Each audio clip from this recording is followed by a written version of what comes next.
اللهم صل على محمد والمرسلین اما بعد فاعوذ باللہ من الشیطان الرجیم بسم اللہ الرحمن الرحیم صلو علی الحبیب صلی اللہ تعالی علی محمد وعلی آلہ وصحبہ وبارک وسلم۔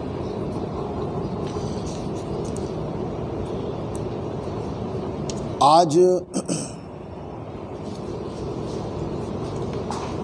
باب باندھا ہے کہ نبی پاک صلی اللہ علیہ وآلہ وسلم کے اس حکم کے بارے میں کہ مسجد میں داخل ہونے والا آپ صلی اللہ علیہ وآلہ وسلم پر درود بھیجے اور جب وہ مسجد سے نکلے تب بھی ایسا کرے۔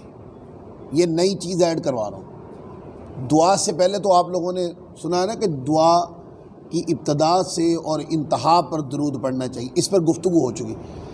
جب مسجد میں داخل ہونا ہے تو درود پاک پڑھنا ہے، اور جب مسجد سے واپس نکلنا ہے تو درود پاک پڑھنا۔ اس پر حدیث ہے، حضرت سیدنا ابو ہریرہ رضی اللہ تعالیٰ عنہ سے روایت ہے کہ نبی پاک صلی اللہ علیہ وآلہ وسلم نے ارشاد فرمایا، جب تم میں سے کوئی مسجد میں داخل ہو تو اسے چاہیے کہ وہ مجھ پر درود بھیجے اور یوں کہے، پہلے درود بھیجے اور اس کے بعد پھر مسجد میں داخل ہونے کی دعا پڑھے۔ اور دعا کیا؟ اللہم افتح لنا ابواب رحمتک، یہ دعا پڑھے۔ یہ مسجد میں داخل ہونے کی دعا ہے، لہذا دعا بعد میں پڑھنی ہے، مسجد میں درود پاک پہلے درود پڑھنا ہے، پھر مسجد کے داخل ہونے کی دعا پڑھنی، اور دایاں قدم رکھ کے مسجد کے اندر داخل ہونے، یہ آداب میں سے ہے۔ پھر فرمایا، اس کا معنی یہ ہے، اے اللہ میرے لیے اپنی رحمت کے دروازے کھول دے۔ یہ دعا جو ہے، اللہم افتح لنا ابواب رحمتک، اے مولا میرے لیے رحمت کے دروازے کھول دے۔ یہ دعا کرنی ہے جب مسجد میں بندہ داخل ہوتا ہے، اس سے پہلے درود پڑھنا ہے حضور کی ذات اقدس۔ اور جب باہر نکلے تو نبی کریم صلی اللہ علیہ وآلہ وسلم پر درود بھیجے اور کہے، اے اللہ مجھے شیطان مردود سے محفوظ رکھنا۔ اب دیکھیں نا، جس وقت بندہ بازار سے مسجد میں آ رہا ہوتا ہے، اس وقت بندہ اللہ تبارک و تعالیٰ کی یاد کے لیے آ رہا ہوتا ہے، تو حصول رحمت طلب کرنی چاہیے، اے مولا مجھے اپنی رحمت عطا فرما۔ اور جس وقت وہ عبادت کر کے اب اس نے بازار کی طرف جانا ہے، تو بازار شیطانی مکر و فریب کا نام ہے۔ آپ بازار میں جاتے ہیں تو آپ کو گناہ کے ہزاروں پوائنٹ نظر آتے ہیں، آپ نے اس سے گزر کے جانا ہے۔ اچھا، بندہ گناہ سے اور برے کام سے بچے گا کب؟ جب اللہ تعالیٰ بچائے گا اس کو۔ تو دعا کرے اللہ کی بارگاہ میں، اے مولا میں نے تیری عبادت کی ہے مسجد کے اندر، اب میں بازار کی طرف نکلنے لگا ہوں، اگرچہ گزر کے بازار سے میں نے گھر جانا ہے۔ جب بندہ گھر چلا جاتا ہے تو قدرے محفوظ ہو جاتا ہے، لیکن جب بازار میں جاتا ہے تو میں نے آپ کو کہا کہ بازار میں ہزاروں پوائنٹ گناہ کے ہوتے ہیں، ایون کہ آپ کوئی سائن بورڈ بھی دیکھ لیں نا تو وہ بھی بدنگاہی کا مرکز پیش کرتا ہے۔ تو دعا کرے اے مالک کریم مجھے شیطان مردود سے محفوظ فرمانا۔ یہ مسجد سے جب نکلے تو اس سے پہلے درود پڑھے، پھر یہ دعا کرے۔ لہذا مسجد میں داخل ہونے سے پہلے درود پڑھے، بعد میں دعا، اور جس وقت مسجد سے باہر نکلیں تو پہلے درود پڑھے اور اس کے بعد مسجد سے باہر نکلنے کی دعا پڑھے۔ پھر آگے ہے اس چیز کا باب کہ نبی پاک صلی اللہ علیہ وآلہ وسلم کے اس حکم کے بیان میں کہ وضو کرنے والا اپنے وضو کے دوران آپ صلی اللہ علیہ وآلہ وسلم پہ درود بھیجے۔ اب یہ وہ چیزیں ہیں کہ عمومی یہ روایتیں سنی نہیں ہیں، لیکن یہ استحبابی امور عرض کر رہا ہوں، یعنی یہ وہ نہیں ہے کہ اگر کسی بندے نے درود نہیں پڑھا تو اس کا وضو ہی نہیں ہوگا، ایسا نہیں ہے۔ یہ ایکسٹرا نیکی کے کام ہے، استحباب پر مبنی، کریں تو ثواب ہے تو کرنے چاہیے، بندہ اپنا نفع ضائع کیوں کرے۔ اس پر حدیث ہے، عبد المہیمن بن عباس بن سال بن سعد اپنے والد سے روایت کرتے ہیں، وہ ان کے دادا سے روایت کرتے ہیں کہ رسول پاک صلی اللہ علیہ وآلہ وسلم نے ارشاد فرمایا، اس شخص کا وضو نہیں جس شخص نے مجھ پر درود نہ بھیجا۔ اب اس حدیث کا معنی بھی بتاتا ہوں۔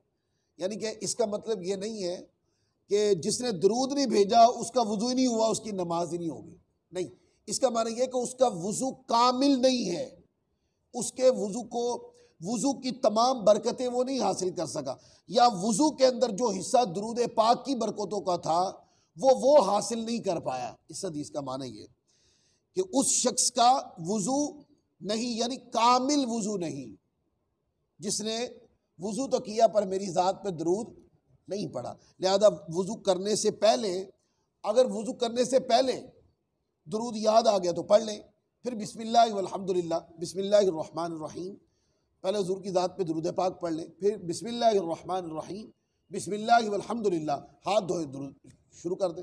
اگر آپ وضو کر رہے تھے اور پہلے یاد نہیں آیا، دوران میں یاد آیا تو دوران میں پڑھ لیں، اچھا پھر یاد نہیں آیا، وضو ختم ہو گیا تو پھر پڑھ لیں۔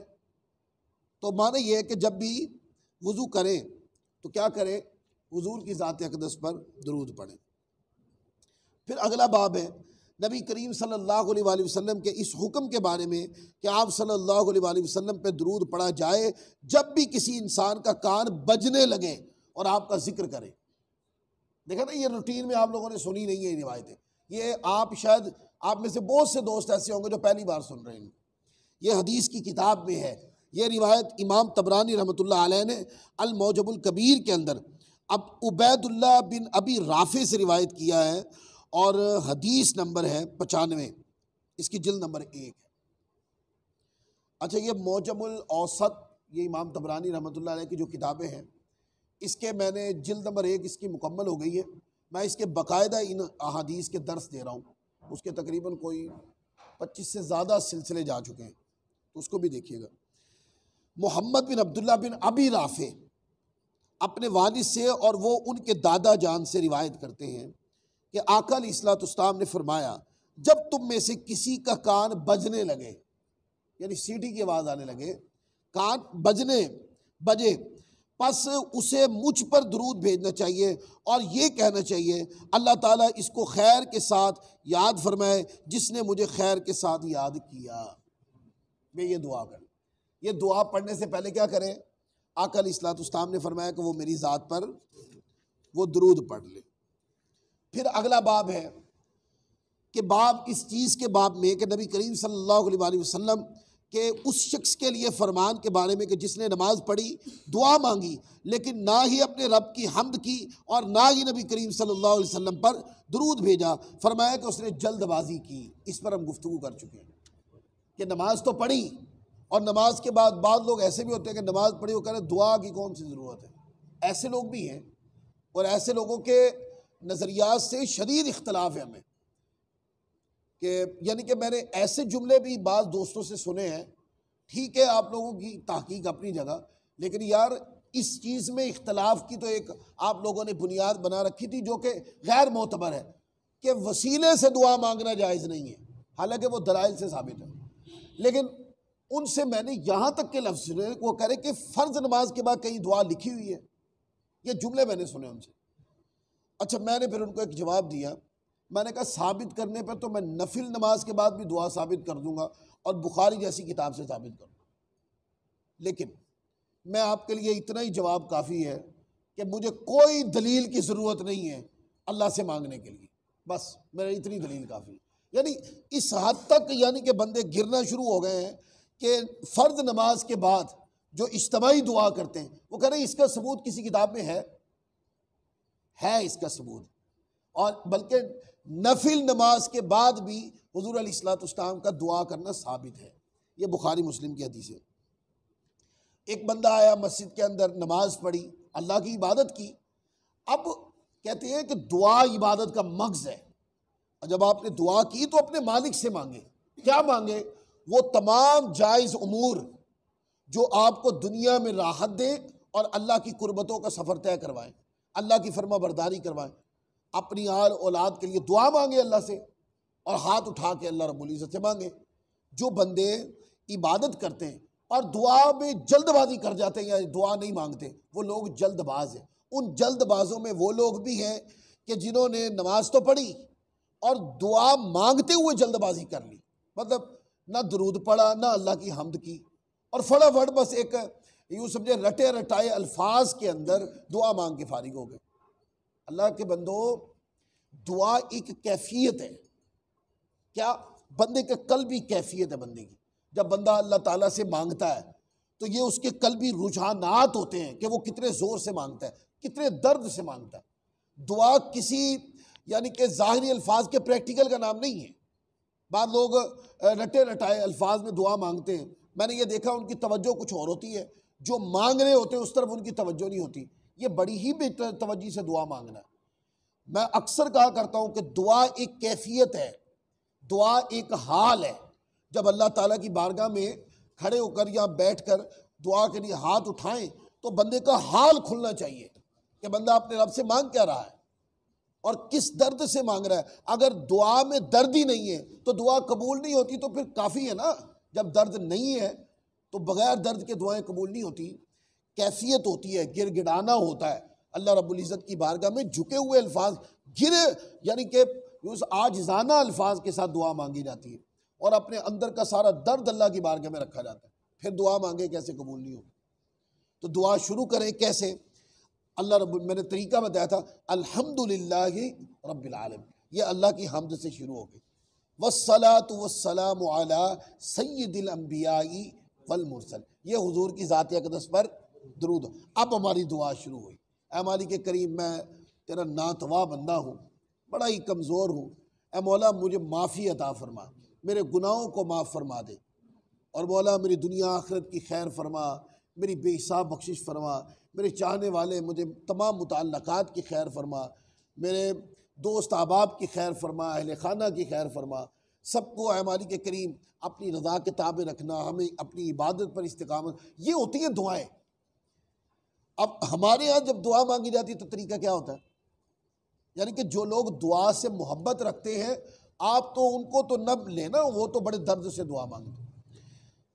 جو لوگ یعنی کہ زیادہ علم دین نہیں رکھتے، ان کی ہاں دعائیں پتہ کیا ہوتی ہیں؟ وہ دعا کے اندر بھی پیسہ، کاروبار نہیں، کاروبار کی برکت کی دعا مانگنی چاہیے، لیکن جب برکت نظر آ رہی ہے آپ کو تو شکر بھی کر لیا کریں بھی اللہ تعالیٰ کا، مولا تیرا شکر ہے تیری بارگاہ میں کہ میرا کاروبار ہے اور بہت اچھا چل رہا ہے، یہ تیری برکت کے بغیر ممکن نہ تھا، یہ تیرے کرم سے ہی ہے، اے مولا اس برکت کو استقامت عطا فرما، ٹھیک ہے، ملا اے مولا اور عطا فرما، ملا اے مولا اور عطا فرما۔ ہم دنیا کی طرف زیادہ جاتے ہیں اور اللہ رب العزت سے کبھی اس کی رضا نہیں مانگی، اللہ تبارک و تعالیٰ سے کبھی اس کی قربت نہیں مانگی، کبھی نہیں کہا مولا ہم سے راضی ہو جا۔ جب رب راضی ہو جائے گا تو دنیا کے سارے مسئلے ہی حل ہو جائیں گے۔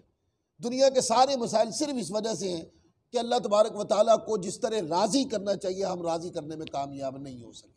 لہذا جب دعا مانگے تو حال سے دعا مانگے، اپنے الفاظ میں عاجزانہ گر گڑانے والے الفاظ میں دعا مانگے، اور الفاظ دعا شروع کریں تو حمد خدا سے، درود مصطفیٰ سے، پھر دعا ہے، اس کے بعد پھر درود مصطفیٰ اور دعا کا اختتام ہے۔ پھر آگے وہ باب لے کے آئے کہ حضور علیہ السلام نے فرمایا کہ جس کے سامنے میرا ذکر ہو اور وہ مجھ پر درود نہ پڑھے وہ بڑا بخیل شخص ہے، اور فرمایا کہ جس کے سامنے جو میرا ذکر کرنا بھول گیا وہ سمجھو، مجھ پر درود پڑھنا بھول گیا وہ سمجھو جنت کا راستہ بھول گیا۔ وہ یہ بھی حدیث لائے ہیں۔ پھر آگے ایک حدیث ہے، حضرت سیدنا ابی سعید خدری رضی اللہ تعالیٰ عنہ کی روایت ہے، آپ صلی اللہ علیہ وآلہ وسلم نے ارشاد فرمایا، جو لوگ کسی بھی مجلس سے بغیر درود پڑھے اٹھ جاتے ہیں اگرچہ وہ جنت میں داخل ہو بھی جائیں مگر افسوس کرتے رہیں گے جب اس کا ثواب دیکھیں۔ لہذا مجلس جب ہم آ ہی گئے، ہم مجلس میں بیٹھے، ہم نے مجلس کی ابتدا درود سے کر لی ہے، ہم نے مجلس کا اختتام بھی درود سے کر دینا۔ بس اتنا ذہن بنا لے کہ یار جب مجتمع بیٹھے ہوں گے کوئی نہ پڑھے تو میں پڑھ کے مجلس کو تکمیل کر دوں گا، اور جب میں اکیلا بیٹھوں گا تو میں اس کا باقاعدہ اہتمام کروں گا۔ پھر اسی طرح یہ روایت اور بھی ائمہ نے بیان کی۔ آگے پھر وہ لائے ہیں حدیث، فرمایا کہ نبی کریم صلی اللہ علیہ وآلہ وسلم کے دوسروں پر درود بھیجنے کے بارے میں اور آپ کے ان پر درود بھیجنے کے ساتھ دعا کرنے کے بارے میں، یعنی اس کے اندر یہ بتایا گیا کہ جب لوگ آقا علیہ الصلوۃ والسلام کی ذات پہ درود پڑھیں تو آپ کے اصحاب پر بھی اور وہ انصار صحابہ ان پر بھی درود پڑھا کریں۔ مہاجرین پر بھی درود پڑھا کریں. یعنی کہ جب حضور کی ذات پر درود پڑھے تو کہا ہے مالک کریم حضور علیہ الصلوۃ والسلام پہ درود پڑھ کے ان کے اصحاب پر، ان کے انصار پر، ان کے مہاجرین پر بھی پڑھا کریں. مہاجرین وہ ہے جو سب کچھ بیچ کے حضور کے ساتھ آ گئے تھے، سب کچھ جائیداد کاروبار سب بیچ کے آ گئے تھے. اور انصار پتہ کن کو کہتے ہیں کہ جب حضور آئے تو انہوں نے سب کچھ اٹھا کے حضور کے قدموں میں رکھ دیا اور کہا حضور یہ آپ کا ہے، جس طریقے سے آپ کا من چاہے آپ اس کو تقسیم کر دیں. تو وہ موافقات جب ہوئی تو آپ دیکھتے ہیں آدھا آدھا سامان دے دیا گیا تھا. یہ اسلام کے وہ پہلے دو گروہ تھے کہ جنہوں نے اسلام کی مضبوطی کی بنیادیں رکھی، اور پھر ذات مصطفیٰ سے جو بھی قربانی مانگی گئی مہاجرین و انصار نے وہ قربانی دی. حتیٰ کہ ایک جنگ کا موقع، ایک جملہ میرے منہ سے چاہ رہا ہوں نکال دوں، جنگ حنین کا موقع تھا. اب انصار حضور علیہ الصلوۃ والسلام ان کے پاس رہنے لگ گئے، اپنا مسکن مکہ چھوڑ دیا، ان کے پاس رہنے لگ گئے. مکہ فتح بھی ہو گیا پھر بھی حضور مدینہ میں ہی رہے، حتیٰ کہ حضور کا وصال ظاہری بھی مدینہ میں ہوا. اور ایک جنگ حنین ہے، اس کا واقعہ آتا ہے کہ جنگ حنین پر ایسا ہوا بڑا کثیر مال و دولت ہاتھ آیا. تو آقا علیہ الصلوۃ والسلام بہت سے جو سرداران مکہ اس وقت مسلمان ہوئے تھے، حضور علیہ الصلوۃ والسلام ان کو ان کے طریقہ اپنے بارگاہ عدل کے مطابق کسی کو کم دے رہے تھے، کسی کو زیادہ دے رہے تھے کیونکہ دلوں پر مصطفیٰ نظر رکھتے تھے. تو آقا علیہ الصلوۃ والسلام کسی کو بکریاں دے رہے ہیں، کسی کو اونٹ دے رہے ہیں، کسی کو سونا دے رہے ہیں، کسی کو چاندی دے رہے ہیں. وہ جو انصار غلام تھے نا، وہ حضور علیہ الصلوۃ والسلام وہ بیٹھے ہوئے ہیں، انصار و مہاجرین جو مدینہ آ گئے وہ بیٹھے ہوئے ہیں. تو وہاں پر نا کسی بات کرنے والے نے یہ بات کی. اب یہ بات سوالیہ انداز میں ہوئی کہ حضور علیہ الصلوۃ والسلام تشریف لائے تو ہم نے سب کچھ قربان کیا. آج وہ بعد میں جو مسلمان ہوئے سرداران مکہ، آج ان کو حضور بہت نواز رہے اور ہم پیچھے رہ گئے. یہ سوالیہ انداز میں بات ہوئی ہے، ٹھیک ہے، ورنہ کسی میں کیا جرت ہے کہ کوئی حضور کے عدل پہ اعتراض کرے؟ ایسا ممکن نہیں ہے. تو آقا علیہ الصلوۃ والسلام تک یہ بات پہنچی تو حضور علیہ الصلوۃ والسلام کھڑے ہو گئے. آپ بلند جگہ پر آ کے کھڑے ہو گئے، یا معاشر الانصار، انصار کا نام لیا. بخاری مسلم میں یہ روایت ہے، یا معاشر الانصار، اے گروہ انصار، بتاؤ تم گمراہ نہیں تھے، اللہ نے تمہیں میری وجہ سے ہدایت دے دی. وہ سر جھکا کے کھڑے، حضور اس میں تو کوئی دو رائے نہیں. فرمایا کہ تم فقیر نہ تھے، اللہ نے تمہیں میری وجہ سے غنی کر دیا ہے. انہوں نے کہا تو پھر آگے حضور علیہ الصلوۃ والسلام نے فرمایا کہ تم یہ سمجھ رہے ہو کہ یہ جو جن کو میں عطا کر رہا ہوں، دے رہا ہوں، یہ ساز و سامان لے کے گھر جائیں، کیا تم اس پر راضی ہو کہ یہ سارے ساز و سامان لے کے گھر جائیں اور تم رسول اللہ کو لے کے گھر جاؤ؟ یہ جملہ نکلنا تھا کہ تم رسول اللہ کو لے کے گھر جاؤ. کہتے ہیں کہ زمین سے اچھل اچھل کے کہا کہ ہمیں قبول ہے، یہ اگر حضور ہمارے ساتھ ہے تو پھر سب کچھ قبول ہے. اس لیے حضور نے فرمایا کہ جب درود پڑھیں تو آقا کے اصحاب پر، مہاجرین پر بھی اور انصار پر بھی درود پڑھیں کہ یہ وہ دو گروہ ہیں جنہوں نے آقا کی ذات کی خاطر اور دین حق کی خاطر ہر طرح کی قربانی دینے سے دریغ نہیں کی.